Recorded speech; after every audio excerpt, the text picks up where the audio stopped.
I took her to the bank and set in motion transferring all the funds, since as her parent, I still have control over it. 12,000 to my aunt to pay for the new dress, and 3,000 to my sister's wedding as an emotional distress tax. I explained exactly why this was happening to Claire, but she sobbed the entire time, asking what she was supposed to do for college, saying it wasn't her fault. I told her she could get a job if she didn't get a scholarship, and it was her fault for trying on the dress after she had been told no, and for not waiting until we got back. A few popped seams could have been fixed. Hacking the dress to pieces couldn't. Claire told my ex, and while she agreed Claire was in the wrong after the full story, she said I shouldn't have ruined her future over a dress that was free, since it was gifted. I reminded her of our rule, and she still thinks I'm wrong. Edit. Since people are mentioning they don't understand the 3,000, that was to make up to my sister because Claire destroyed the last gift our late grandma ever gave her. I consider that part of the price of destroying the dress, since even if my aunt remakes it, it's lost a great deal of its sentimental value.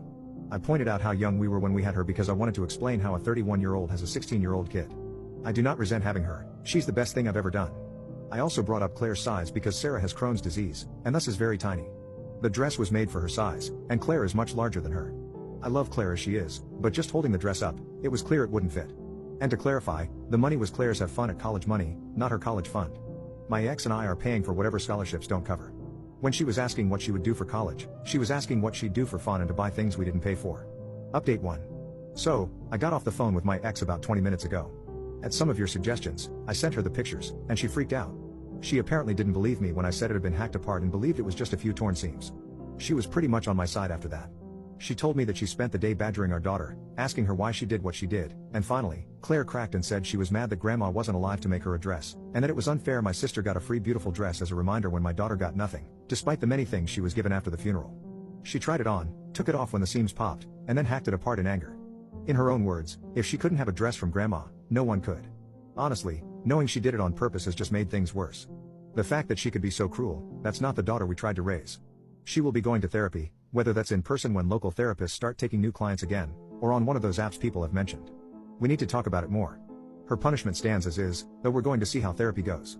As for all the seamsters who have reached out, please know I'm touched by your kindness. I really am. My aunt is going to see if she can incorporate at least some of the fabric from the old dress into the new one, maybe at least try to save the beading, but if there's anything usable, I'll reach out. I so appreciate all of your offers, you're incredibly kind people. I have yet to talk to Sarah, but I have talked to her fiancé, and she says Sarah isn't doing well. The stress has caused a Crohn's flare-up, so she's stuck in bed sick. Which, honestly, I'm not surprised.